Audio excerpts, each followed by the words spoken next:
doing? My name's David. I'm one of the pastors here. Thank you for hanging out. We are in what I think is a very, very enjoyable series. Are you enjoying this series? Didn't Davey do a great job last week telling us how to move from breakups to makeups and what the Bible has to say about that? And a couple of weeks ago, we kicked it off asking about how it is that we move from first dates to housemates. Next week, we're going to wrap up the series. I'm going to be talking about asking the question, are we better together? What does that look like? But today, we're having a really, really interesting conversation together called When You Think You've Married the Wrong Person. So much so that you were given some notes when you came in. Did you get your notes? And an ink pen, if you need notes, lift your hand. One of our ushers will get you the notes. This is really important because multiple times throughout the conversation, spoiler alert, I'm going to say you should take this home and put it on your fridge or on your computer where you can see it. Because you're going to need it. But here's the other thing I want you to know. Two things. One, what I'm sharing with you today isn't just something I sat down and prepared this past week. It is the accumulation, the assimilation, the tweaking, and the retweaking of things I have learned in books I have read, messages I have listened to, conferences I have attended for my own betterment and improve my own marriage. And I've just brought them together and synthesized them and boiled them down to what I think God would have to say to us today. It's come from multiple sources, some of which I can't even remember anymore. The second thing is this. If you're with us and online, I want you to hear this too. This is a phenomenal message because what I'm sharing today impacts everyone. If you are single, whether you're engaged or purely single, there's come points in time when you're probably going to be married, and everything I'm teaching you today is going to give you a head start on a healthy marriage. If you've been married for a few years, today you're going to be like in midstream, like halftime. You've been married for 20 years. You're looking at her or you're looking at him going, I got 20 more years of this. It's time you make a halftime adjustment. You can make some course corrections.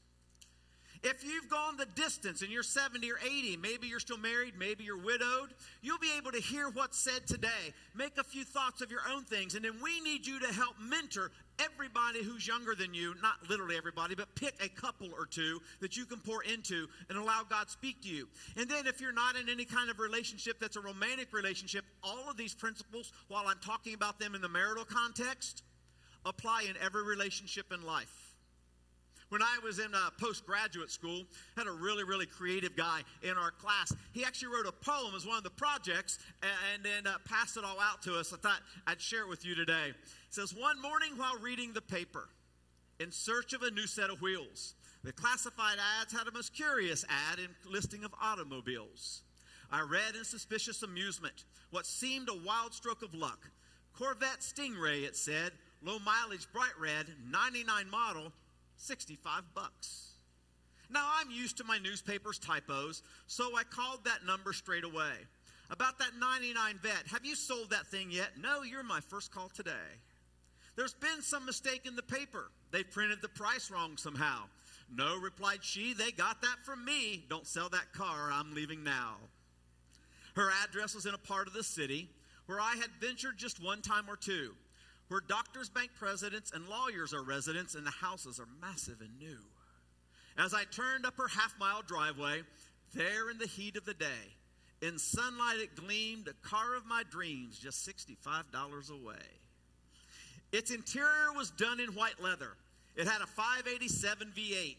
Hers 4 on the floor, gall wingspan doors, and a compact disc player was great. It had chrome on the fenders, an aerodynamic design, a bar TV, and it was boggling to me that for $65 it was mine. Now, I suspicioned this lady was crazy to let the car go at that price.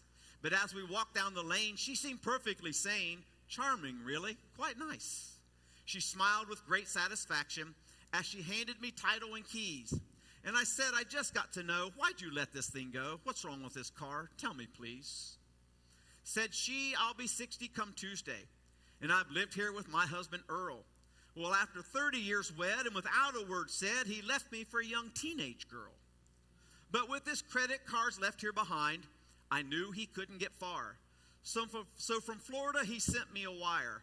I need money, dear. Sell my car. We don't want you ending up like that. But here's the truth of the matter. Typically, it happens about 3 to 6 months into the marital relationship. The honeymoon is over, and the realities of daily living begin setting in.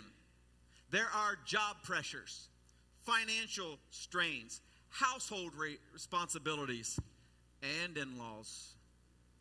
And that wonderful, good-looking, considerate person you thought you married has changed. Or maybe they weren't really the person you imagined them to be at all.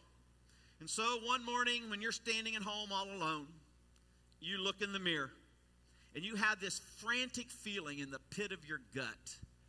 And you stand there in the quietness of the moment and you go, oh God, I've married the wrong person. Now the truth is, your spouse has likely changed very, very little. Here's the key, and somebody needs to tweet this. Reality often reveals what romance conceals. And in the day-to-day routine of life, spouses begin to notice things they hadn't seen before. Here's what we do. We tend to focus on our differences rather than our commonalities and our interests, the things that grew us together. We tend to become irritated by the idiosyncrasies that charmed us and made us laugh when we were dating, because we tend to look at the negative side of these qualities that we admired in one another when we're not married. But let's go back to that line. Reality reveals what romance conceals. See, folks, no one tells us when we get married, no one tells us to forget 2 years of dating. No one says, now this is a marriage, it's a whole new perspective, forget those 2 years. It's the difference between the regular season and the playoffs. Any college basketball fans in here? Online, if you're a college basketball fan, like give us a thumbs up or something. Here's why. We're getting ready here in a couple weeks. We're heading into the greatest 3 weeks of sports called March. There we go. Little energy in the room this morning. I like it. You see, it doesn't matter what you did since last October. It's what you start doing in March, if you're one of the 68 teams that gets into this tournament, that matters from here on out.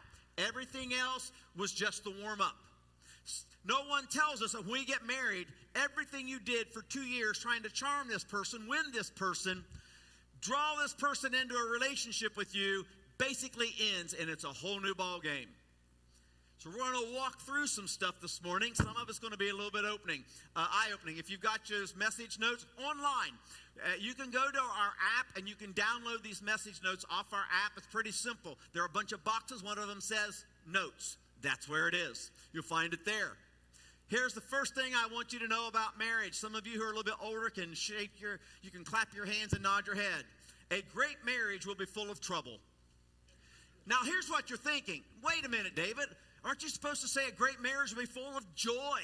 A great marriage will be full of romance. A great marriage will be full of nurture and peace and lovely feelings. I would tell you that, but I would be lying to you. Why would I be lying to you? Because that's the same case in my marriage? Because some of you shared it with me about your marriage? Nope. That's not why I'd be lying to you. I'd be lying to you because the Bible tells us that a great marriage is full of trouble. The Apostle Paul's been teaching the people of Corinth. He's been teaching about a bunch of things. And then in 1 Corinthians chapter 7, here's what Paul says. Now, if you do marry, you have not sinned. Well, that's good news. And if a virgin marries, she has not sinned. Now, check this out. But those who marry will face many, talk to me, troubles in this life. And I want to spare you this. How many of you are going, holy cow, I'm just learning the Bible for the first time today. I love the way the more modern translation known as the Message puts this. Here's how it reads. All I am saying is that when you marry, you take on additional stress in an already stressful time, and I want to spare you if possible. A great marriage will be full of trouble. When was the last time you saw that on a coffee cup? It's not there, right? A great marriage will be full of trouble. How many of you learned this on your first day of marriage? Now, why? Why? Because part of what we do once we get married, once what we've done, we've gone through the regular season and we've won. And we've gone to the awards banquet, the honeymoon. And it's over. Now we set into real life. Real life isn't a honeymoon 365. And what we begin to do now, because the regular season's over, now we're in a tournament, now the stakes are higher, we start trying to chisel away and shape that person into a different type of person, into the person who thinks like we think and acts like we act. Why? Because there's only one right way to think and act in a marriage, right? A great marriage will be full of trouble. Here's my second thought. You can't fall in love. You can only fall in emotion. Again, I wish I could tell you something differently, but I'd be lying because the Bible says this is right. How many of you, when you got married, had some verse or some portion of what's known as the love chapter in the Bible, 1 Corinthians chapter 13, read at your marriage? You see your hands online? You give us a thumbs up if that's you. This is like the premier defining love passage in all of Scripture. So what does this passage teach us? Here's what it says. Love is... Now let's stop right there. Really? Shouldn't it say love is erotic? Love is breathtaking? Love is full of passion? No. When something is defined as being patient, what's it really saying? It's really saying that this is something that is not going to be easy. Because you don't need patience with something that's easy. Love is patient. Love is kind. It does not envy. It does not boast. It is not proud. It does not dishonor others. It is not self-seeking. It is not easily angered. It keeps no record of wrongs. Love does not delight in evil, but rejoices with the truth. Love always protects, always trusts, always hopes, always perseveres. Love never fails. Where there are prophecies, they will cease, and where there are tongues, they will be stilled. Where there is knowledge, it'll pass away. Now think about the totality of that scripture, and you've got it there in your notes. Love is patient. And then Paul goes on saying a bunch of stuff. But you notice how Paul begins defining love? Paul begins by defining love by telling us what love is not. It's like Oz. He's given us a peek behind the curtain. It implies that in marriage, there is going to be a tendency towards a lot of wrongs, a lot of hurt, a lot of pain. And then Paul says, and here's how you're supposed to deal with those wrongs, to deal with the pain, to deal with the disappointment, to deal with the hurt. Keep no record of them. Paul's on crack, isn't he? Easier said than done. Why? Because our natural tendency is to seek what you want, not what they want. And Paul's saying, hey folks, love fights against all of this junk. I mean, look at all the stuff Paul tells us love is not. Paul's telling us love is not this, and love is not this, and love is not this. What is that? Well, love does not envy. Love does not boast. Love's not proud. Doesn't dishonor others. Love is not self-seeking. Circle that. You know what that means? You always put your spouse's needs ahead of your own. Now, I'm not talking... I always have to give this caveat. I'm going to give it once, and I'm not going to give it anymore in this conversation. I'm talking in the main here. I'm not talking about in some extreme circumstance. Okay? He says, love is not easily angered. Some of you need to highlight that one. And love keeps no record of wrongs. Paul begins by telling us what love is not. And then he goes and he gives us this great description. He says, love always. What to do? Look at all the things that love always does. It always hopes. Do you realize whether it's the love is not or the love always, Do you know what's unique about both of these as they come together and are the same? Not a single thing Paul mentions is an emotion. Every single one of them is a choice, a decision, a behavior. None of them is an emotion. None of them describe feeling. They describe action, behavior, choices, decisions. And here's the epiphany. There's no such thing as falling in love. You can only fall in emotion. Now, in American culture, that's a problem. You say, David, why do you say that? Reality TV. You get a guy. They call him a bachelor. They put him on some tropical island with 35 half-nude women. And for the next few weeks, what's this guy going to do? He's going to be set in this romantic environment with women in bikinis. And he's going to have dinner with a couple of them and make-out session with a couple of them. And then 5 weeks later, here's the problem. The host says, "What are you doing, Sam?" "Oh, Rick, I don't know what to do. These women are all great, and here's the deal. I've fallen in love with 5 of them." In 5 weeks, he's had 2 dates with a couple of them, make-out session with a couple of them. I don't know what to do. My wife watches this stuff. I just happened to walk through the room once when it was going on. Now think about it. Think about what that guy is really saying. He's saying, I've been here for 5 weeks, and I've got 5 women. Out of 6.5 billion people on planet Earth, these 5 could be my soulmate. And folks, I'm going to give you a little bit of David Harris 101 here. Ain't no such thing as a soulmate. But you've got this situation. I think one of them, there's 5 of them. Well, I have found my soulmate.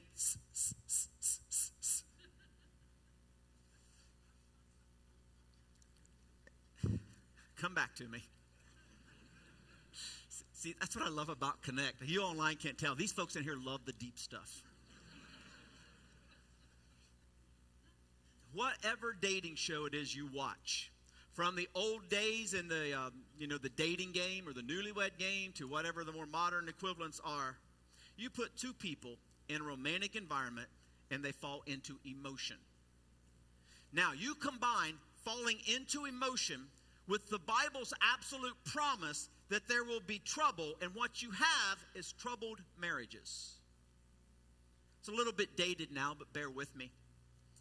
A few years ago, there was a very, very popular ESPN commercial.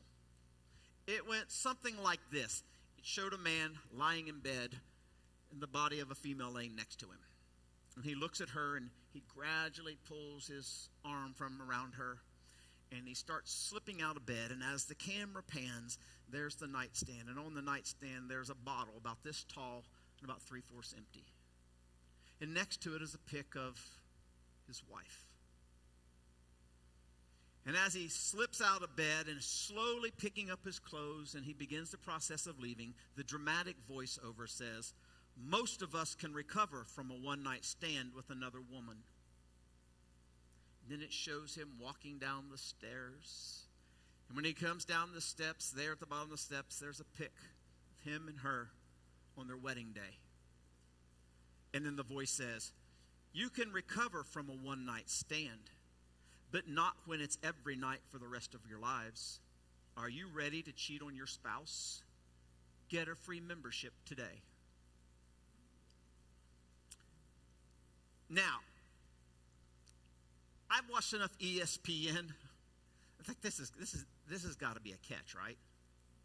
And they have the website there. Well, I'm curious to be, there's no way I'm going to that website by myself. Tammy, get down here. We got to check this out. They're probably selling snake oil or something, and they're just trying to get clickbait.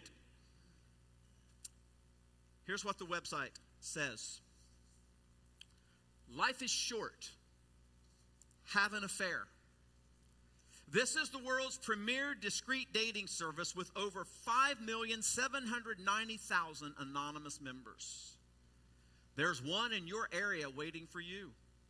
Are you married but looking? This is the place for married dating. Feeling neglected and need some excitement in your marriage? You came to the right place. This is the world's #1 married dating service, specifically for attached men and women who are looking to have an extramarital affair. Meet people just like you, searching for what you're searching for in absolute confidence. The only certified dating service that's been featured on Oprah, Larry King, 2020, Ellen DeGeneres, Dr. Phil, Howard Stern. And life is too short. Have an affair with our Affair Guaranteed program for $249. It entitles a customer to an Affair Guaranteed program which promises to find you someone within 3 months or your money back. 5,790,000 members and growing. Maybe some of you remember that commercial. Maybe some of you have even been on that website. You see, no one tells us that marriage is hard work, that marriage involves pain and trouble and an extra stress on an already stressful life. Nobody tells us that someday our dream boat's going to turn into a shipwreck. And when that happens, and you already have looked in the mirror and convinced yourself that you've married the wrong person, there are dozens and dozens and hundreds of opportunities in life for you to get distracted. That's why the next thought is so important for every one of us in here to hold on to. Love is a choice. Any other understanding of love and you've got big problems. Because what happens? Day 1 of your marriage turns into month 6, month 8, year 4, year 7, year 20. And people change and the world changes and things around us change. You spent 2 years maybe putting your best foot forward, trying to win each other over in a dating relationship, but that never equips us for a lifetime of love. And here's what's important. Those emotions are not what you base your marriage on. They're only what you start your marriage with. Somebody ought to tweet that. Emotions are not what you build your marriage on. They're only what you start your marriage with. I don't deny, and I would be completely wrong if I did, that emotion, the desire, the attachment that draws two people together, that has that magnetic force that gets you to act just a little bit stupid for a couple of months until you finally realize you have to say those 3 words that you've been holding back. I love you. There is an emotional component to love.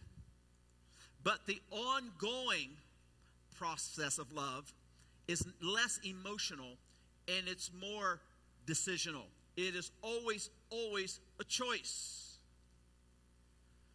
So what do you do when you're married and you realize that your emotions are no longer there? How do you rekindle the flame? How do you move 2 steps forward and not take 1 step back? Well, Paul, who wrote the love chapter in the book of Corinthians, writes about love in the book of Ephesians. In Ephesians chapter 5, Paul actually begins by telling us that we are to be imitators of God, and we are to love God and do things with Him, kind of like Christ loves us. But then as he walks through a bunch of stuff and what that looks like and the process of how we live that out and what we do and what we don't do, then Paul gets down to brass tacks in Ephesians 5:21 through the rest of the chapter. And he uses that word that makes some people upset, makes some people cringe, makes some people feel bugged, makes some people feel left out. He uses that word and he says, submit. Now, to be fair, he's talking to both people. We have a tendency to skip that. But let me give you up front what he's saying, and then we'll backfill it. Paul says, submission is not one-sided. Submission is not inferiority. And submission is not blind obedience. We'll break those down in a minute. Now let's see what Paul has to say about those, beginning at verse number 21. Paul says, now he's been talking to people here in general, right? And further, submit to, talk to me, one another. That means there are at least two people involved, right? Submit to one another out of reverence for Christ. For wives, this means submit to your husbands as to the Lord. And for a husband is the head of his wife, as Christ is the head of the church. He is the Savior of his body, the church. In other words, men, we have to submit to our wives just like Christ submitted to the church, to love her the way Christ loved us. What did Christ do for us? He died for us. Men, the choice you have to make in your marriage is, no matter what, are you willing to die for her? Now let's break this down just a little bit. What happens is, hey, go back one slide for me, Brian, would you please? Most of the time when we talk about marriage, what we do is, because if you're actually reading like in the Bible, verse number 21 feels like an attachment to the previous stuff, and then typically it has this heading, and we start with verse number 22. Wives, submit to your husbands. And we totally forget that verse number 21 says, submit to one another, and then verse number 22 and verse number 23 are Paul simply breaking down the respective responsibilities on what submission looks like with one another. Now, Paul says some different things. You know, this word, submit, is really the most positively charged word in a marriage relationship because it's not one-sided, it's mutual. It's not inferiority. It's not someone is lesser than the other one. In fact, Paul goes on later in Philippians chapter 2, and he defines submission. He says, just as Jesus submitted to the will of God, which led to the cross, so too are we supposed to submit to one another. And he says it's not blind obedience. You know, it's not like, well, a spouse said so and I have to listen. That's nowhere in the Bible. In verse number 25, Paul speaks directly to husbands. He says, men, lay down your lives, lay down your hopes, lay down your dreams for that woman. Kill yourself for that woman. There are all kinds of different Greek words for love, and I don't have time to go into all of those. This one's what's called agape love. It's about how Christ loved the church. You see, it's not just about providing for her. It's about being willing to die for her. It's about being willing to give up your dreams and your hopes and the self-seeking things that make you a more impressive man so that you can be a more impressive husband. Later on in verse number 33, Paul's talking to them from a first century context. In verse number 33, he says, each man must love his wife as he loves himself. Now that was radical in the first century because basically, remember, in the first century, there were men, dogs, and women. No, I'm not joking, as funny as that sounds. That's reality. And women were purely brought into the relationship to provide children, ideally to provide a son who would become an heir. And Paul's telling them, hey guys, it's about more than her giving you kids and giving you an heir. It's about you giving yourself to her the way Christ gave himself to us, so much that he died for us. And you're supposed to make her dreams come true, her hopes come true. You know, David, that sounds a little one-sided. Well, no, Paul doesn't stop there. Paul says to her, hey, and ladies, you're supposed to respect your husband. Now, I'm breaking all of this down. Paul's been talking quite a bit. And what Paul was really saying is the word submit and the word respect come together. And what they do is they produce this thing that's like this courteously, you're supposed to be courteously reverent to one another. That there's supposed to be mutual pursuit, mutual joy. And so Paul's teaching us all of this kind of stuff. Which leads me to this. Submission is putting needs and interests of someone else above your own. Think about this. Think about not just your own landscape, but think about the American landscape. What if that was really marriage? Two people look at the sinner they married and said, that's God's child.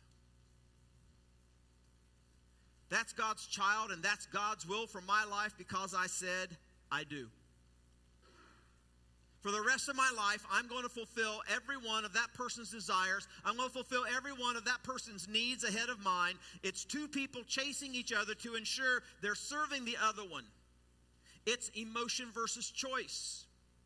See, before you say I do, love asks the question, can I commit to submitting to that man or that woman for the rest of my life? You're going, well, David, that's not so bad. Kind of cool, really, if you think about it. I do my part, they do theirs, 50-50, right from the start, easy peasy. That leads me to my next thought. A 50-50 marriage is a doomed marriage. If you think marriage is 50-50, you're dead in the water.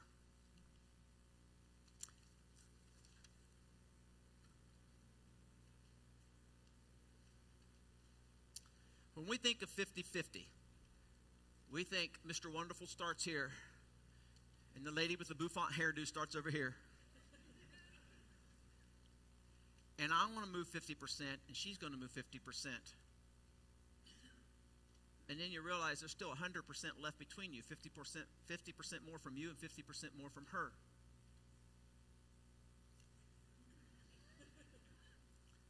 And the goal isn't to start here and each of you move 50%. The goal is to start here and for each of us to come 100%. Now, let me be realistic. There are very few days in life. I'll just talk for myself. There are very few days in life when my wife, who is giving 100%, and I meet her at 100%. On my good days, I'll get 75, 80% of the way there. But if I were really to stop, look, and listen, there are things I could have said more nicely. There are things I could have done without her having to ask me to do them. There are initiatives I could have taken for a better date night or for things going on with how we manage finances or things that need to be done around the house or with the dogs. Very rarely does David Harris get 100%. Most of the time, on my really good days, I'll get 75 to 80%. And if the same were true of her, let's say she gets 80%, that means in between us there's still a 40% gap. Fair? The goal is 100%. The goal is to keep striving, to never give up, to make that your pursuit, to be imitators, as Paul said, of Christ. See, that's why God said, this then is how you love. And he goes on to describe it. See, when I said I do, I was saying I do choose a life where I put her first. You know, David, that isn't fair. That's probably why Paul said, if you're single, you're better off not getting married. It's just going to be trouble. He doesn't get me. He doesn't understand me. And what happens? Well, if you don't get me either. And then what happens? We've gotten about 80%, and there's a 40% gap, but we have those kinds of days, and the next thing you know, we're at about 25 or 30%, and now there's like a 75 or 80% gap. You still tracking with me? You see how this works? See, it's easy to look at those differences on a day-to-day basis and say, oh, God, I think I've married the wrong person and want to do life on my own. When I think about my own marriage, there are some real differences between Tammy and me. Things that we talk the same language that sound very similar, but actually our understanding of them is very, very different. Take something like exercise. We both like to exercise. We both at this stage in life feel that we need to work a little bit harder on maintaining, a weight, maintaining our health and all that stuff. For me, because I'm very, very task-oriented, exercise is something I build into my schedule. I've got 60 minutes here to do this, or I've got 90 minutes there to do that about 3 times a week. Not my wife. Exercise is a minimum of 3 hours, and it doesn't count as exercise unless you come within an inch of death. We both say the same word. We have different understandings of that word. We both talk about eating healthy. Well, what's wrong with that? Oh, good night. We're both, well, I'll speak for myself. I can't speak for her. I'm just vain. I like walking into my closet and being able to wear anything I want. So for me, there's this way of eating out there where you eat a lot of protein and you eat virtually no carbs. Totally works for me. I'm fine. Not my wife. My wife doesn't eat meat. She doesn't do dairy. She eats vegetables and, twigs and sticks and cactus. Well, drown it in ranch. No, low fat or non-fat. Well, what's the use? But we both say we eat healthy. Can you imagine going to a restaurant with us? It's a nightmare. What about talking? Early on in our relationship, this was a huge one. When we went through the premarital class that I described a couple of weeks ago, one of the things they talked about is your love languages. And one of Tammy's love languages is communication. Hey, I'm a communicator. I talk to people every week. Piece of cake. Now I'm on crack. I'd go to the office, and I was working in a large church with a lot of staff, and I had a team of my own that I managed, and I'd go into the office, and I'd do my day, and I'd get home, and Tammy'd get home from her day, and she'd go, "How was your day?" "Oh, it was good." "Well, what'd you do?" "Well, I went in and, did a couple of meetings and had to plan some stuff for the conference and got invited to speak here. It was a good day."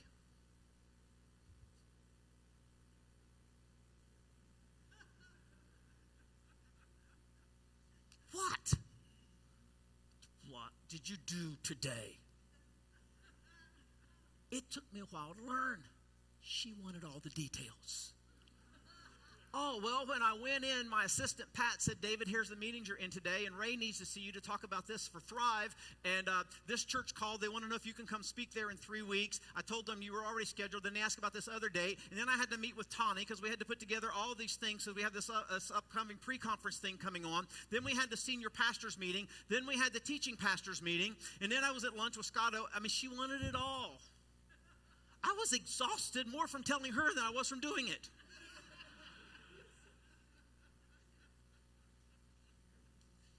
Then she'd start talking. Good night.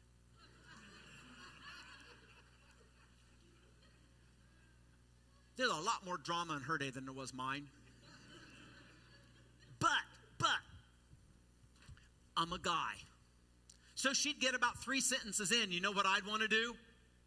Fix it. This was last week. She'd tell me about some problem she had with work, some conference call she was on, some employee did this, or something going on with her health, or and I wanted to fix every one of them. The hardest thing for me to learn? My wife didn't want me to fix anything. She just wanted me to listen. That's still my biggest problem in our marriage. I'm a better fixer than I am a listener. I can't wait to get to heaven and let Jesus tell me how I could have been so much better.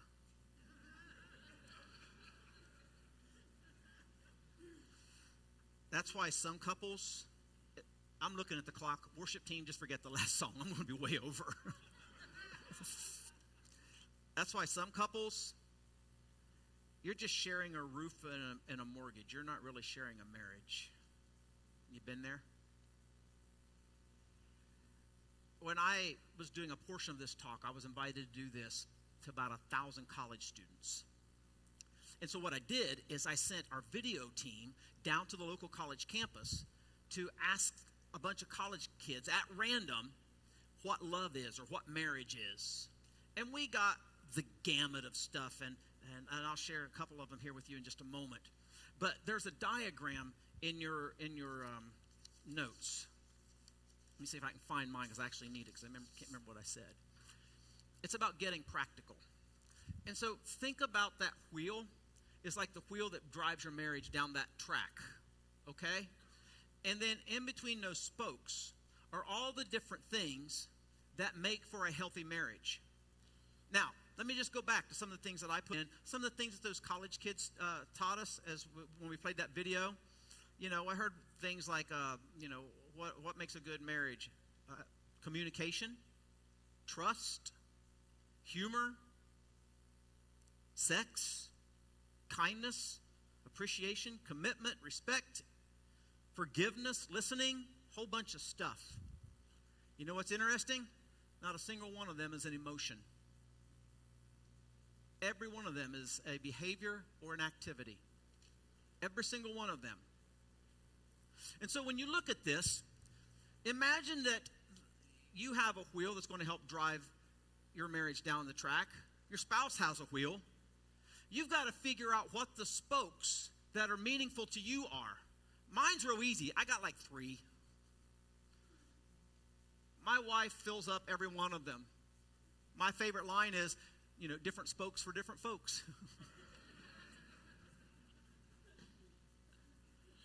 But here's what happens. Here's what happens. You start going down the track, and you see those black blocks there? Basically, those are just things that you hit in your marriage that represent conflict for you. Struggle, a difficulty, whatever. And then you go a little bit longer in your marriage and you hit another one. And so what happens is every time you get there, the trajectory of your marriage is either going this way or this way, because they never stay parallel, the strengths and the weaknesses of your marriage. One will always supersede the other. So every time you come to one of those blocks that represents a conflict, a problem, an area of misunderstanding, unless you communicate about it and you make the choice to resolve it together, your marriage is then going to start on a little bit more downward trajectory. So the next time you hit another one, you're already on a downward trajectory. That's a lot easier decision. You're not going to talk. You're not going to communicate. You're not going to fix it. You're not going to pay the price. You're just going to let it continue to go downward and downward and downward until finally you're just going to walk away. The goal is to take the positive approach. It might mean 2 or 3 days of awkward conversation. It never means 2 or 3 days of silence. As a pastor over the years, it's not been uncommon for me to get a phone call. Hey, David, we need to meet with you, man. Our marriage is a mess. This is an emergency. I said, well, tell me about it. They start telling me about it. Can you meet this afternoon or tomorrow morning? This is an emergency. And my response is always the most loving response I can give someone who thinks their marriage is in an emergency situation. No, I can't meet for you for another 4 or 5 days. It's never an emergency. It's always an accumulation of bad choices.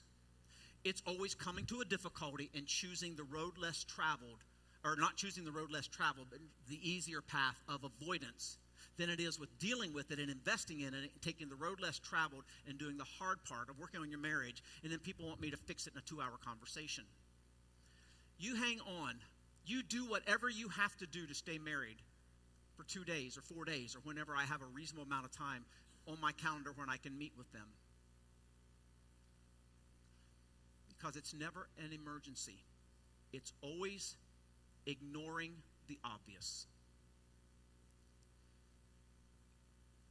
It's about finding ways to give 100% to each other, or as close as you can come, instead of settling for 50% or 26% or 9%. See, here's what I want you to understand. Marriage and the love within a marriage is more like an elevator where there are going to be ups and there are going to be downs. It's never a level playing field where everybody runs the same path. Ups and downs. And our goal is to have more ups than we have downs whenever we hit those situations. Number 7, it's all about the little things. You know, it's all about what you do with the little things up until you hit the big things. It lets you know if you're going to make it through them. Now, I am not saying marriage is void of emotion. If you want to understand marriage as emotion and you're over to age 21, read the Song of Solomon. It's X-rated. You're going to love it. Read Proverbs. Same author. That's where the emotion is. It's actually about number 8. It's about mutual submission. Clearly stating your expectations. And don't make my mistake, guys. Don't listen to fix. Listen to learn.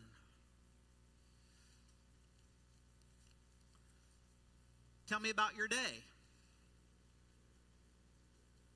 Well, Pat told me. Tani told me.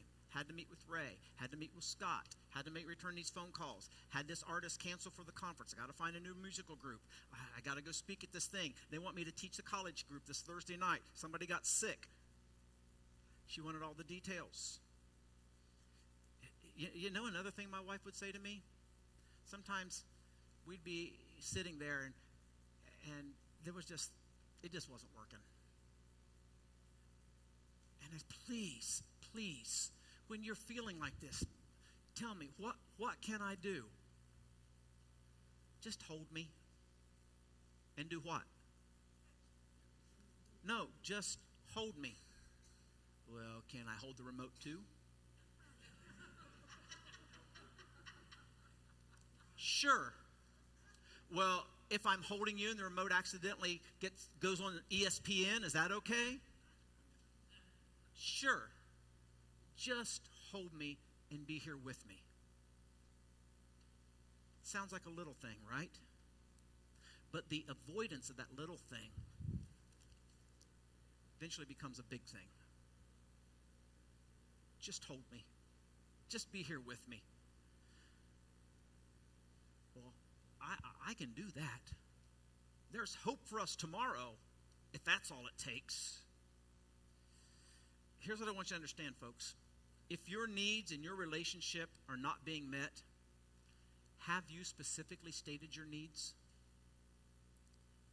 See, my job is to know her like no one else on earth can ever know her or will ever know her. But too often and too early, in a country that celebrates separation and divorce, it's easy to say, I married the wrong person. You say, well, David, how do you know? There's another graph kind of thing there in your notes. Pop that up there for me, Brian. Would you please? The next one. See, we have the joy moment. Joy is when we're dating. Joy is when we've got more romantic inclination and more physical drive than we have sense. We've got more time than money. And joy is when we just want to be together all the time. And then so we decide to get married because we want to be together and married all the time. And joy turns into disillusionment. Disillusionment is where, I'm married and this isn't working, this isn't working, this isn't working. I've got to give up my hopes. I've got to give up my plans. I've got to give up. You notice the adjective I'm using there? The pronoun, I. I've got to do this, and I've got to do this. And then when that sinks in, then you enter into misery. Misery is where I've married the wrong person. Misery is where, well, you know what? Half of marriage is in divorce anyway. I can do this. I can start over. It's not going to be so bad. I'm going to give up.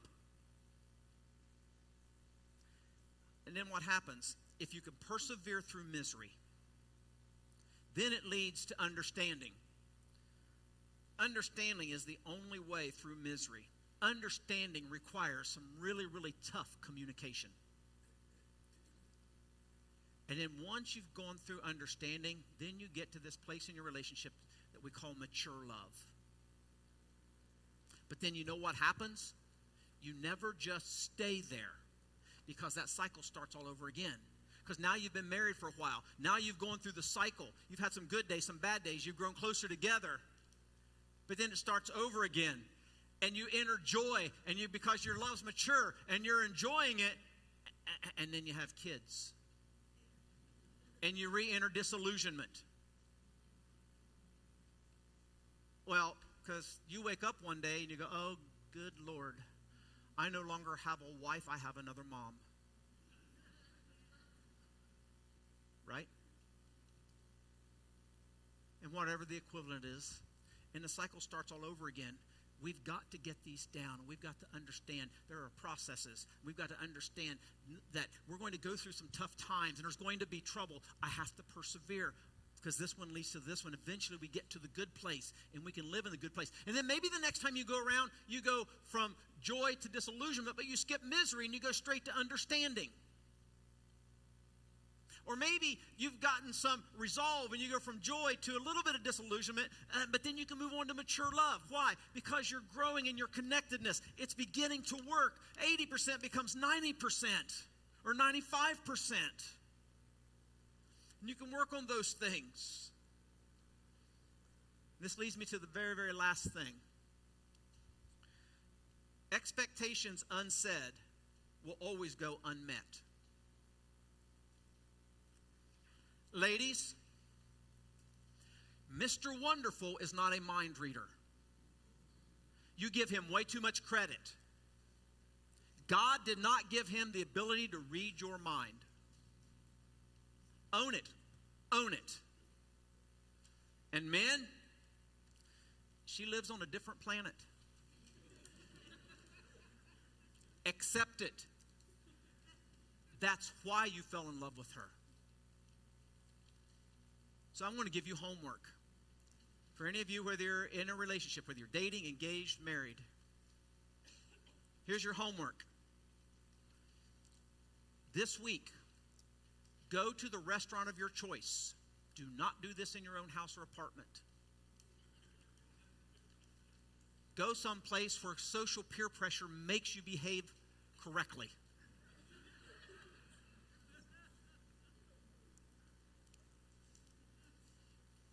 Go there having each of you separately filled in the spokes on your wheel.